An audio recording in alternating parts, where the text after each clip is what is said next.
Not good. Ooh, son of a bitch. Alright, everybody, welcome back. This is Cole, and we're still on the last run from my last video here on ETS2. I repaired the truck, and then I just drove down the street and slept. And now we're getting ready to back out of this hotel, which is just, I don't even know how I'm going to do it, but current job is we're hauling a pressure tank from Algiers to Faro, and we're going to get 51,901 euro from it. But this I didn't really want to park in this parking lot.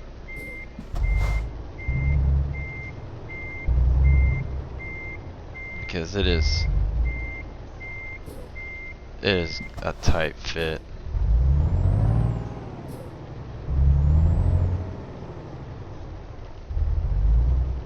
And in a stub nose Pete, it'd be a lot easier, but that was pretty easy. But it was close. Whoa.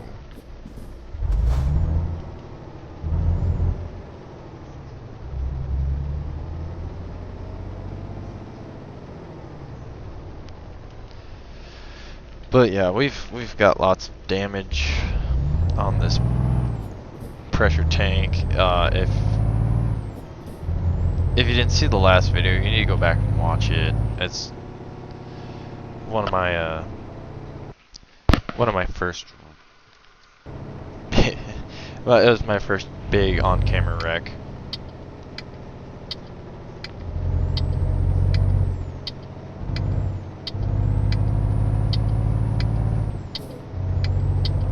Man, look at that. Just green light, green light.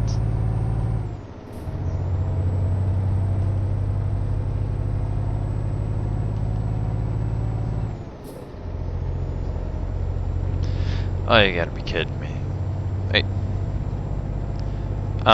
You know, this is what you get for not paying attention to where you're headed. Because I'm getting ready. I could have made it to the... I could have made it to the port. And, of course, slept going across, and that would have saved me time. Like, I'm pretty sure we're going to be behind schedule now.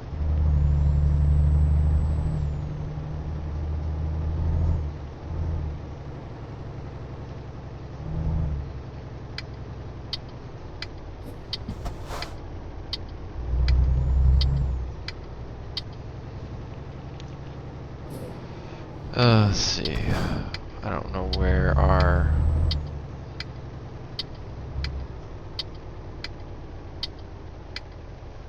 Where is our...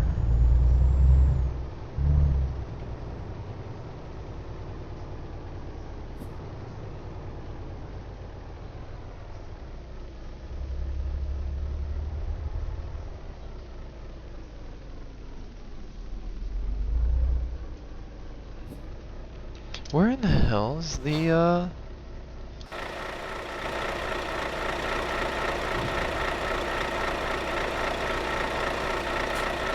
It says the, I bet I have to drive up on the ramp. We're gonna try it, and hopefully that's not the way off, that's the way on.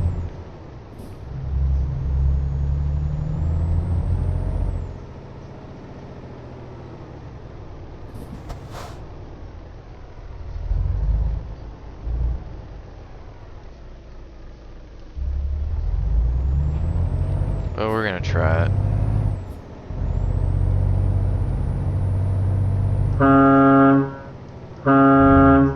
Yep, it's up here.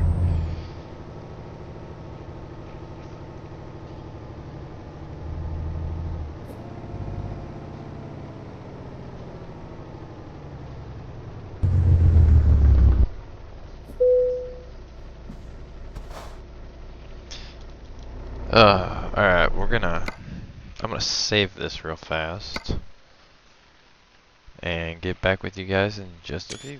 Alright, so I screwed up, had to reload, that's why all those semis aren't there. Every so often when I use the ferry, the game will freeze, and that's what's happened. And we're already across, so I didn't know if I saved after I jumped or before, but we're gonna head on off, I guess. What the fuck? Nope. I saved it before we went across.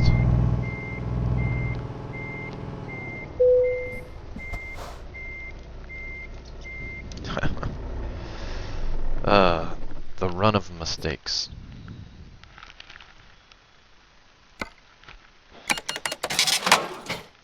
At least it was a quick little hop. 2 hours, only cost $100. I mean, that's not bad. Or €100.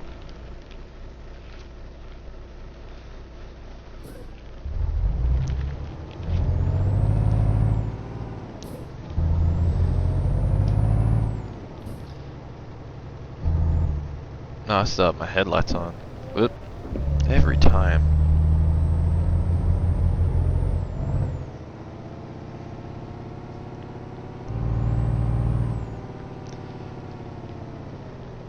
These turns are so tight coming in and out of the pier, or out of the pier.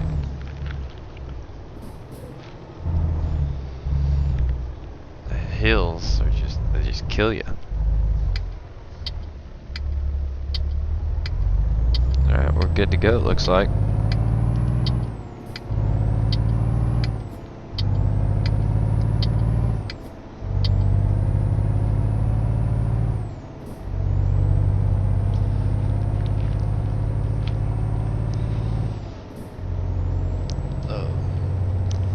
But yeah, we've been wanting to race. Yeah, we haven't. My race car's set in the garage for. Woo! Oh man, we almost had a wreck there. Thanks for driving to my blind spot though. Oh, yeah, you're gonna hit the brakes too. Welcome to Europe. Just stay in this lane. Everybody's driving like we're over in freaking Russia or something. But yeah, been wanting to run the race car. We've been messing with it a little bit. I mean, it's been ready to race for the last few weeks, and I've been going crazy not doing it.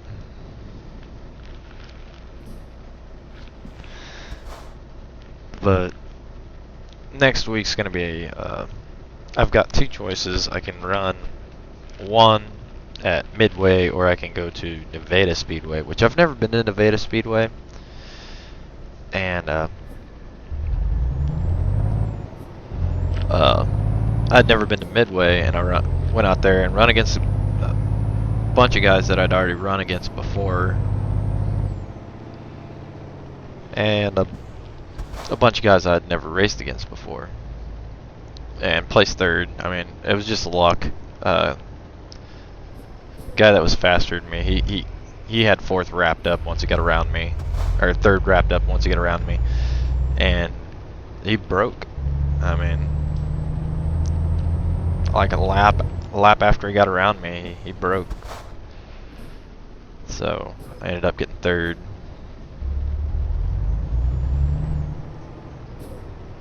But I've been wanting to get back in the car and run it since then, and I ain't had a chance. Just either I didn't have the money, or it gets rained out.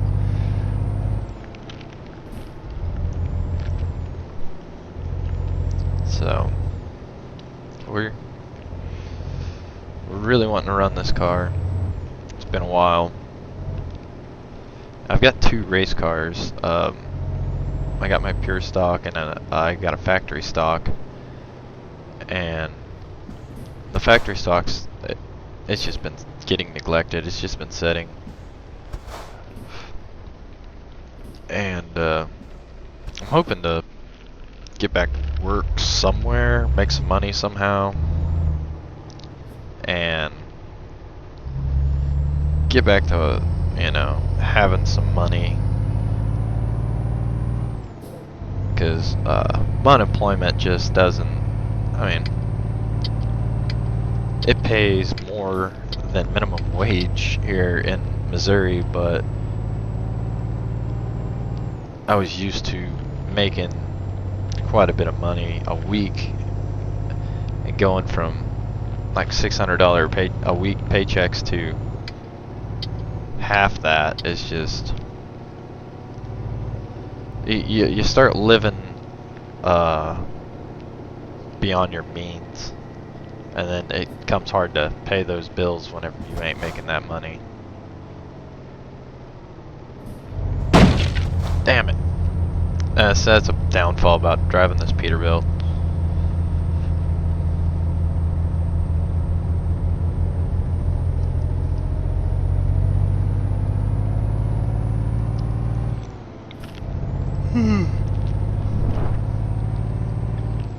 But yeah, I mean, I bought a 2010 Dodge Charger, and I've got a just now 6-year-old house that I'm paying rent on, and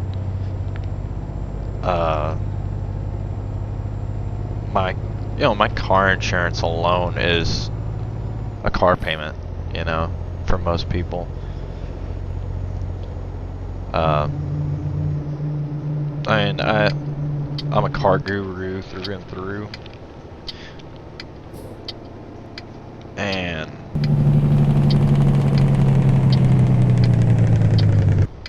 man, I'm glad I was paying attention to the map. If I remember right, either Jeff or Bugs ran into this spot in the map and just slammed that wall right there.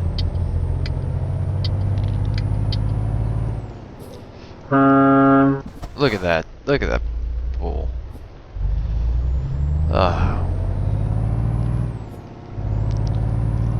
I hope we find a gas station pretty soon, because we're running under half a tank, and I don't like running my truck under half a tank, because you never know where the next fuel stop's gonna be.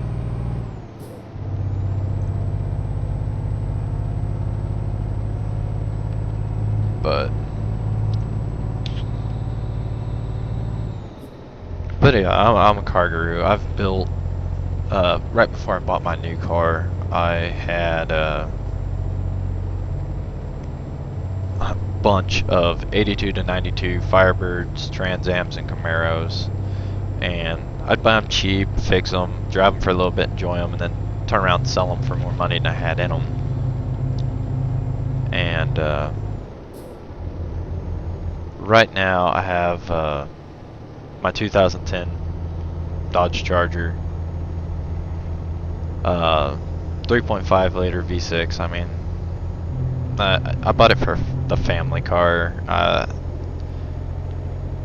When I bought it, I was with the ex, and I had we was talking family, kids, and shit like that. So I was looking into, for the future. So I took all my cars that I had, and I sold them all, and bought this Charger. And then like a couple months later, we ended up breaking up. And then I'm like, damn, I don't have any hot rods anymore other than my 81 Trans Am drag car. I was like, this sucks. Now I'm stuck with a huge car payment, big rent. Yeah, it really sucked. But I got the there's a gas station. But I got the new Charger. I've got a 98 Dodge 4-wheel drive, extended cab. It's lifted. It's got a 360 crate motor in it. and I use it to haul my race car around with. And I've had it for... Alright, I ran out of time. But I use that truck to haul my race car around and everything, and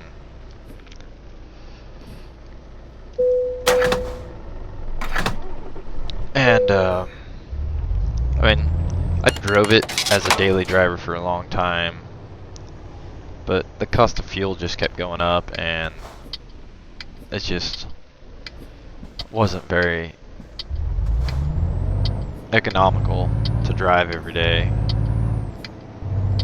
And I ended up getting my 92 T-Top Camaro, and that became my daily driver. And I ended up wrecking my truck, and we rebuilt it, and you know, it's ugly now. I mean, it's got mismatched panels on the front end of it, but you know, it serves its purpose, which is basically just to haul the race car around, and anything I need to haul, I use it. And ended up trading that 92 Camaro for that 81 Trans Am. When I sold the Trans Am, I got the Camaro back, and I just recently put a transmission in it and painted it, and went and put insurance and everything on it, and full coverage insurance on my truck and liability only on my Camaro was like $110 a month. And then I had that wreck, and it didn't really go up because I went to liability only on both vehicles, and I think it only went up like $10 more a month. Well, I ended up switching insurance companies when I got my Charger, because the insurance company I had started just jumping the price up every month. You know, they told me it would be $175 a month, and 175 turned into 200, which turned into 250, which then turned into 300, and I'm like, yeah, screw this. I had only the truck and the Charger on one set of insurance, and I didn't have the Camaro insured at all. It was just sitting in the shop, not getting drove or anything, and my insurance was $185 a month, which, you know, I had a $500 deductible, and you know, a lot better insurance this time around. And I went and added my Camaro, and it jumped $100 a month, and I was just like, are you serious? You know, I gotta pay $275 a month now for adding a liability only 92 Camaro, you know? But I needed to leave the new girlfriend with the Charger. You know, she needs to have something nice to drive. We have a baby on the way, which was a surprise for both of us. And you know, I would feel bad leaving her with, you know, the old beat up truck that's lifted, and she's short and it's hard for her to get into. But you know, it's just the insurance. It's just like I even have it, so I told them like only one vehicle will be getting drove at a time. You know, I can't drive all three at one time. But then you know, I got the race cars. From the outside looking in, you're like, man, that guy's got it going on. He's got 2 race cars, 3 vehicles, and a nice house. But you know, not having the job just kind of kicks my butt.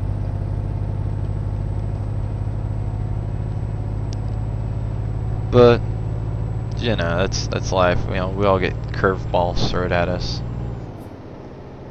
Actually got fired from my job because I had a heat stroke while on the clock, which everybody told me that I should try and sue the company for that. But you know,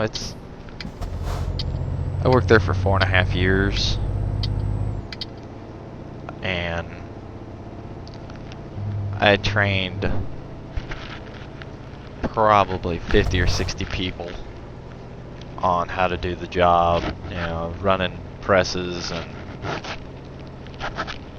plasmas and everything. And you know, I was burnt out anyway. I wanted to do something different, and I just see this as an opportunity to find something different. But the only job opportunities I've got headed towards me are over the road, and I was game for that. I was excited for that, and then I found out I had a baby on the way, and I just really don't want to be on the road in case something happens.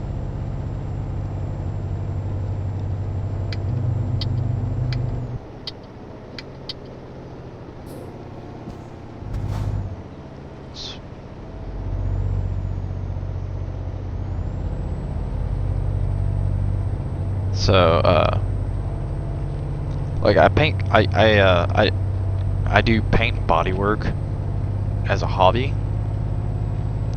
and a lot of people that look into doing paint and body work see how expensive it is to have it done. Like, I do it cheap, and it's just like a hobby for me. It's like I'm not gonna go and work on it for 12 hours a day, but I'll get it done.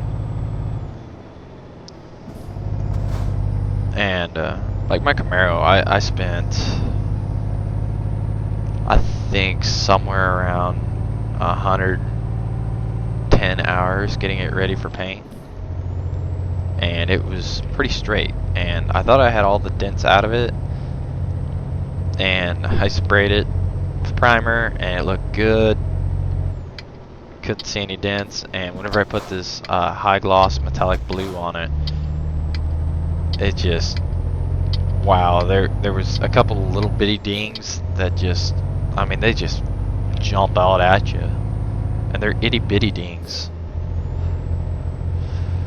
But you know, I was kind of rushing so I could get the car done, so I could drive the car to go look for jobs, and she could have the Charger.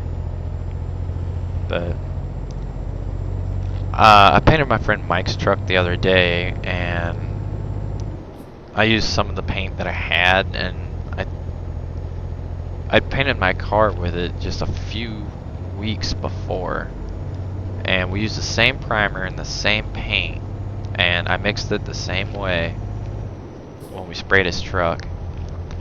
But the only difference is I let my primer on my Camaro set for about a week, and his we let bake for about a day, and we sprayed it, and it went down just, I mean, just flat out gorgeous. And as it started to dry on one side,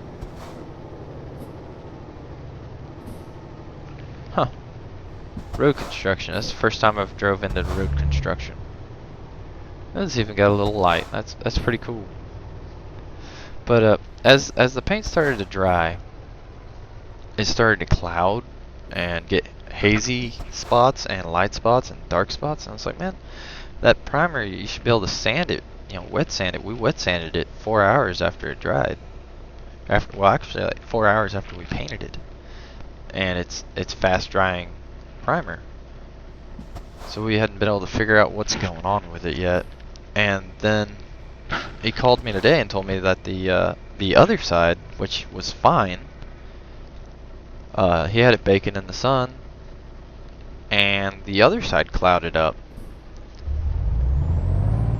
and it literally looks like there's clouds in the paint.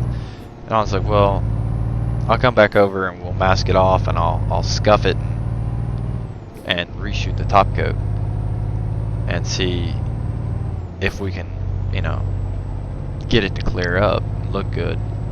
And he's like, no, I like it. And I'm like, really? You I think it looks like, I personally think it looks horrible. He goes, no, I like it. It looks like there's clouds in it, so I'm gonna name the truck Sky. So I'm like, all right, you You enjoy it, you know. Alright, so I ran out of time again. I don't know when I ran out of time again, because my stupid stopwatch up here didn't. I don't know. I hit start and it didn't start. So I don't know how much of this trip you missed, or how long I've been just babbling by myself, but it's all good.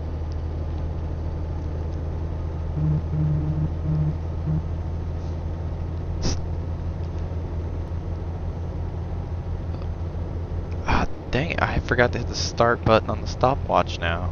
Jeez, I'm falling apart. Well, it is 2 o'clock in the morning. Jesus criminy, it's 2 o'clock in the morning? Well, at least it's Saturday. I don't have a life. I don't have anything to do other than go hunt for jobs on Monday.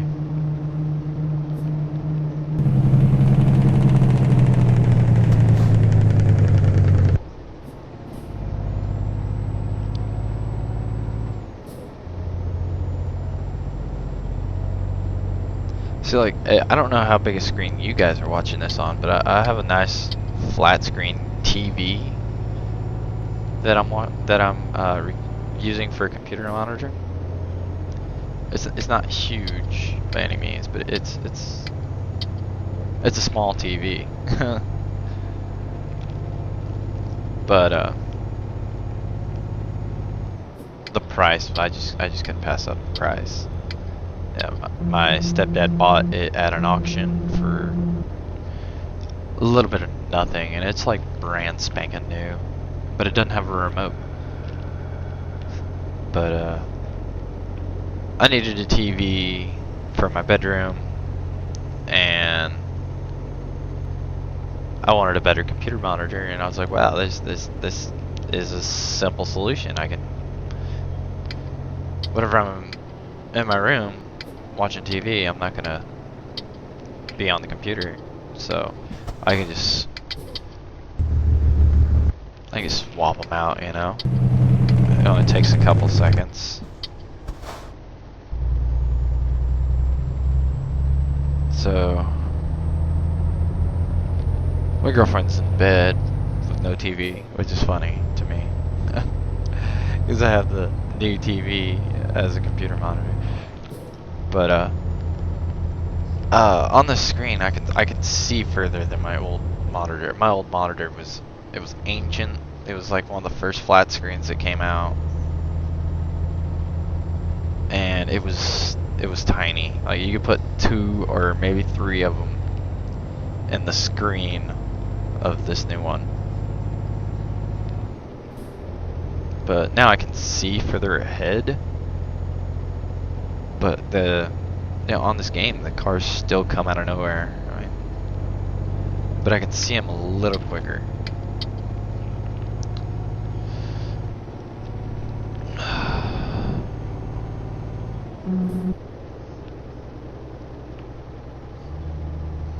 About ready to have a fit. My cat keeps running up and grabbing my Xbox controller wire. Oh, semi.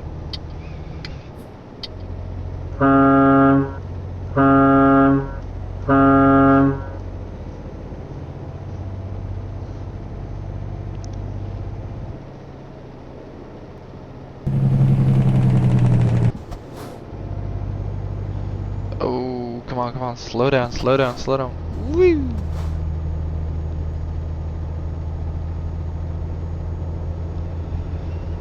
So we're almost done with this run, and I'm kind of glad we're almost done with this run. Oh, come on. What kind of horse shit is that? Right as we're coming into Faro. Freaking some of the drivers on here just they're more reckless than I am.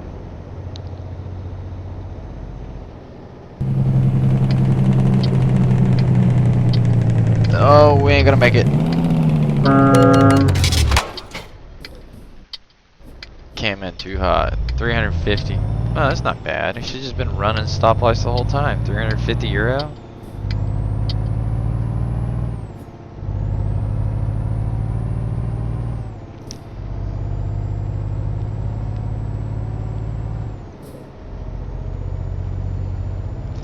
Yeah, but I think after this run, we're gonna start driving a little more sensible.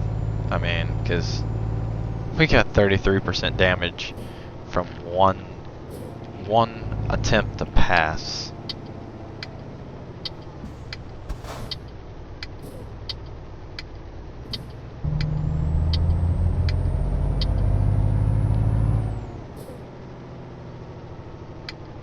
Ah, you kidding me? You know, this is one of my most hated entries. It's tight. I mean, my rig just barely fits through there. Normally, I just go ahead and hit enter here on these. Up on the curve, down off the curve. Yeah, the trailer's gonna hit. Just drag it across.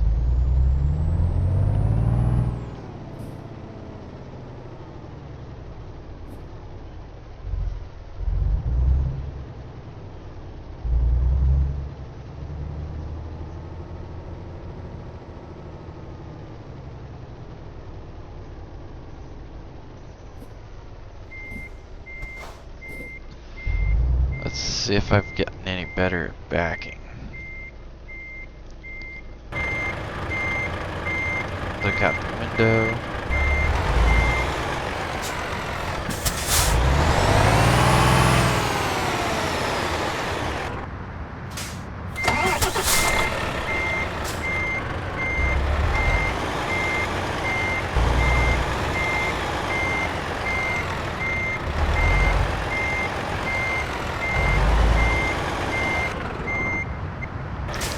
Apparently not got any better at backing.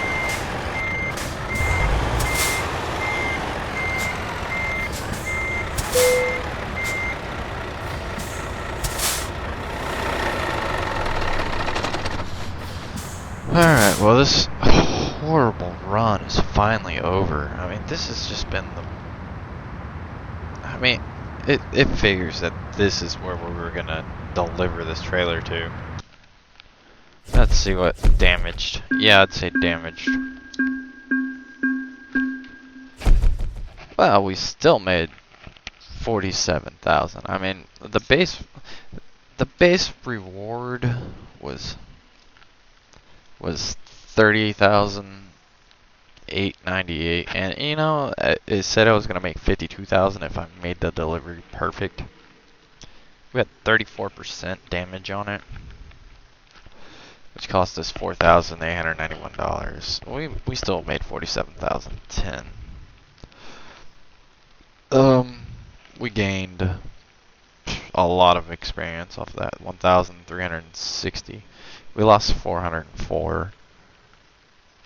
But you know, I'm level 16, a professional driver, with a skill rank of 3 on long distance delivery bonus, and high value cargo bonus is rank 6.